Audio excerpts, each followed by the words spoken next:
HIV का जो main transfer है वो होता है सेक्स के थ्रू।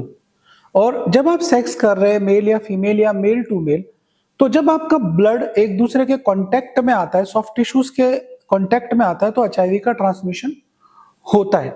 लेकिन इसके अलावा जैसे कि सेमिनल फ्लूइड हुआ, वेजाइनल फ्लूइड हुआ, आपका सलाइवा है, कुछ केसेस में ब्रेस्ट फीडिंग से भी एचआईवी का ट्रांसमिशन पाया गया है, बट ये सब बहुत रेयर कंडीशंस हैं। जो सबसे ज्यादा ट्रांसमिशन है वो किससे? ब्लड से और जेनाइटल फ्लूइड से।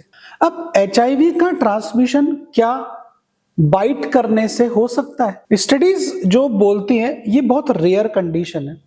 क्यों?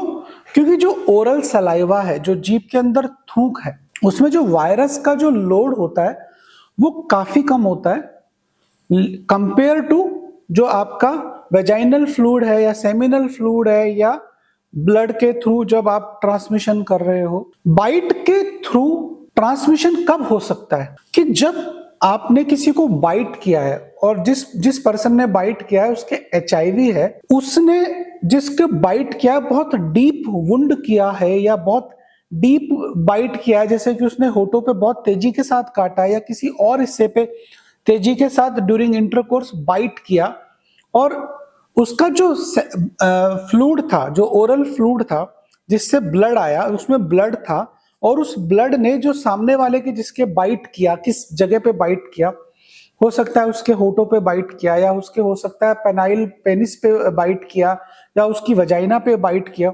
तो यदि उसने जो डीप बाइट किया है और उस बाइट के दौरान ब्लड का कंटेक्ट हुआ एक दूसरे के साथ, ब्लड टच हुआ एक दूसरे के शरीर का ब्लड छुआ है, तो इस तरह से एचआईवी का ट्रांसमिशन हो सकता है। पर I have never seen such cases. Question था तो मैं उसको एक आंसर कर रहा हूं कि इसके थ्रू ट्रांसमिशन हो सकता है, पर थ्योरेटिकली हो सकता है। तो इसीलिए जब यदि आपको पता है कि आपके पार्टनर के एचआईवी है और आप उसको सेक्सुअल प्लेजर दे रहे हैं, तो इन सब चीजों का ध्यान रखें कि जो बाइट वगैरह की चीजें हैं ये थोड़ी कम हो। दूसरा, जब आप सेक्स कर रहे हैं और आपको पता है कि सामने वाले के कंफर्म एचआईवी है, और पर यदि वो दवाइयां ले रहा है और उसका वायरल लोड बहुत कम है, तो चांसेस काफी कम हो जाते हैं।